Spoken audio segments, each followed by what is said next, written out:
فضیلت 6 روز روزه داشتن در ماه شوال. به نام الله بخشنده مهربان، درود و سلام به پیامبرمان محمد صلی الله علیه و آله و سلم. و بعد السلام علیکم و رحمت الله و برکاته. برادران و خواهران عزیزم، امیدوار هستم که عید شریف رمضان را خوب گذراندید. اما ما در ماه شوال هستیم.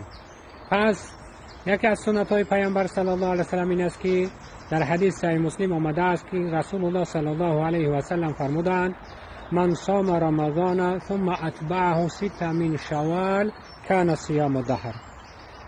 کسی که ماه مبارک رمضان را روزه می دارد و پس 6 روز در ماه شوال روزه می گیرد، گویا که در نزد الله 1 سال روزه دار است. پس این فرصت را باید غنیمت دانیم. اما طرز روزه گرفتنش هم چنین است. می توانیم که 6 روز پی در پی روزه گیریم. می توانیم که 1 روز روزه گیریم، 1 روز بخوریم. می توانیم که روز دوشنبه یا پنجشنبه روزه گیریم. یعنی که به هر حال در همین ماه مبارک شوال ما 6 روز روزه گیریم. الله سبحانه و تعالی این ثواب را در نامه اعمال ما می نویساند. پس یک همت بلند کنیم که از الله امیدوار هستم که این را هم می توانید.